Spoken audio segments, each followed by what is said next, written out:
स्थान पर इस प्रयागों के राज में श्वेत रंगा गंगा का संगम होता है अपनी दो बहनों श्यामल वर्ण यमुना और अदृश्य सरस्वती से।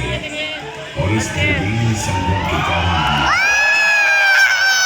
महत्वपूर्ण हो जाती है। गंगा के उद्गम के बारे में जो पौराणिक कथा प्रचलित है वो बड़ी ही रोचक और मनमोहक है। तो आइए क्यों न आज हम आपको गंगा अवतरण की कहानी सुनाएं, दिखाएं।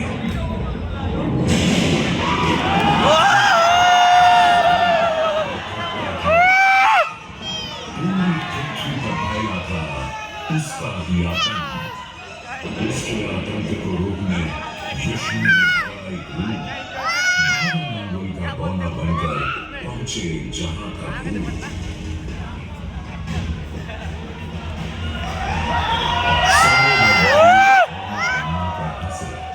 पर बाली ने जब उसे दान मांगने को कहा तो उसने कुटिया बनाने को केवल 3 पग भूमि मांगी।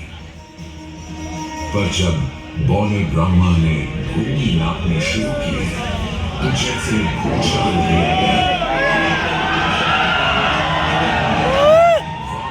पहले पग में पूरी धरती नाप ली और अगले कदम से स्वर्ग। ब्रह्मा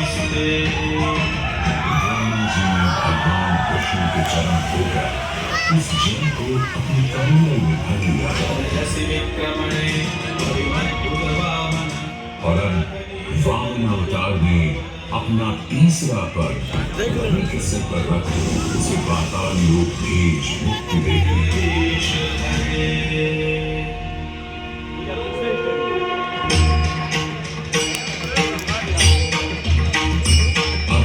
लोक में भगवान ब्रह्मा जी ने जब चरणामृत में आंख डाला तो वहीं से निकल आई चंचल निर्मल धवल गंगा जी। पवित्रा किंतु चंचला, आज से तू मेरी पुत्री और नाम तेरा गंगा।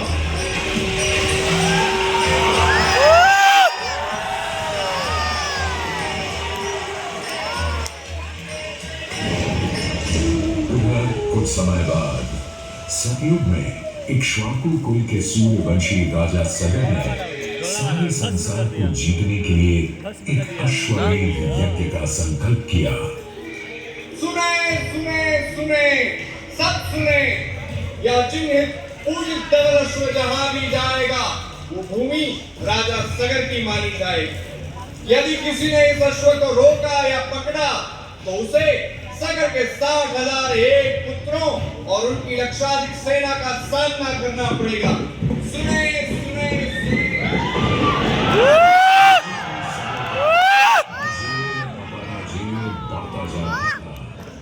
स्वयं लोक में बांटी जा रही थी देवेंद्र इंद्र की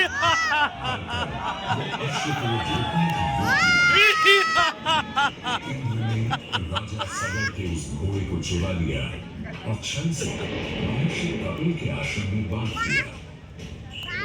घोड़े को खोजते हुए राजा सगर के 60,000 पुत्र महर्षि कपिल के आश्रम में पहुंचे।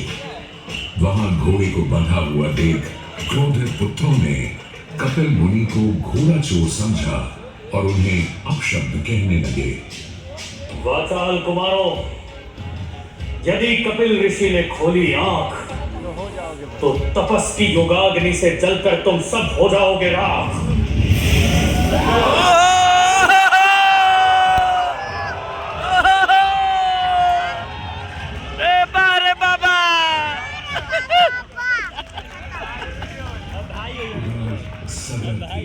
भाई न अश्व का पता था न पुत्रों का कोई समाचार।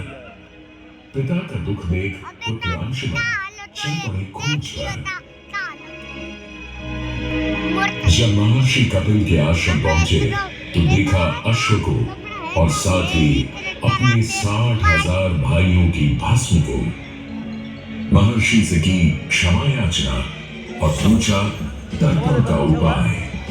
तुम्हारे भाई थे घमंडी, अविवेकी और अभिमानी।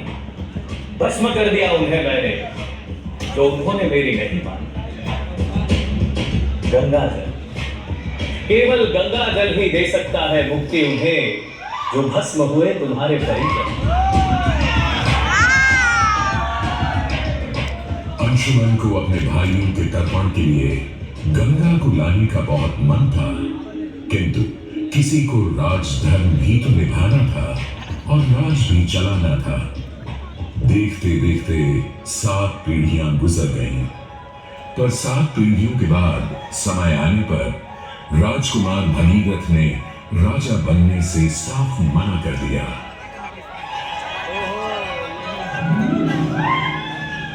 क्षमा कीजिए, क्या ये आवश्यक है कि राजा का बेटा ही राजा बने? मैं दैवी तपस्या करूं और फिर ब्रह्मा से गंगा को मांग कर पृथ्वी पर ले आऊं और फिर उनके पावन पवित्र जल से अपने 60,000 पूर्वजों का तर्पण करूं। वर्ष बदले, ऋतुओं की हवा बदली, नदियों के किनारे बदले, किंतु नहीं बदला भगीरथ का संकल्प, गंगा उदना।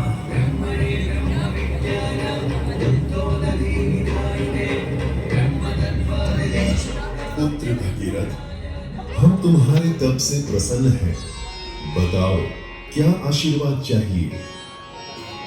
हे भगवान, मेरे पूर्वज के तर्पण के लिए मुझे आपकी पुत्री गंगा चाहिए।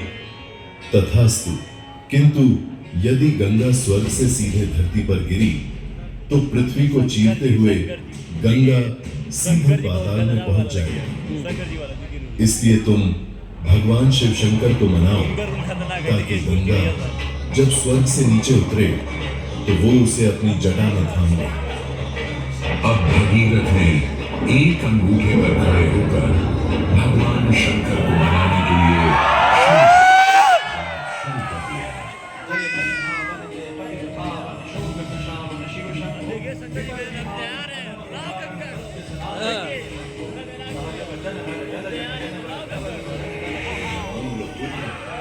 कोई भी वर मांग लो। हे प्रभु, जब गंगा स्वर्ग से धरती पर गिरे तब आप बीच में उन्हें अपनी जटाओं में सांध लें, नहीं तो पूरी पृथ्वी नष्ट हो जाएगी। बस इतनी सी बात? ठीक है, ब्रह्मदेव से कहो शिव तैयार है, आने दो गंगा को, आने दो।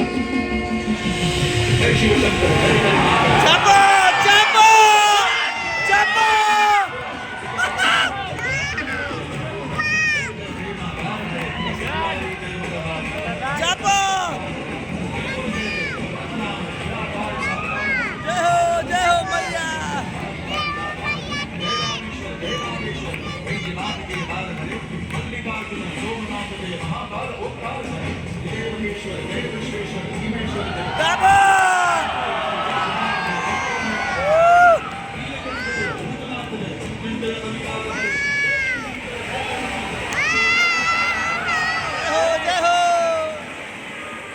और यूं गंगा ने भगीरथ के साथ गंगा सागर जाकर सगर के पुत्रों का उद्धार किया।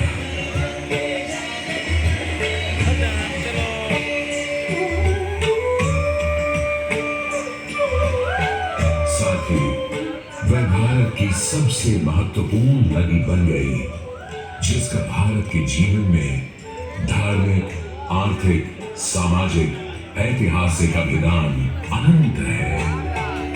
हे मां गंगे जय हो जय हो।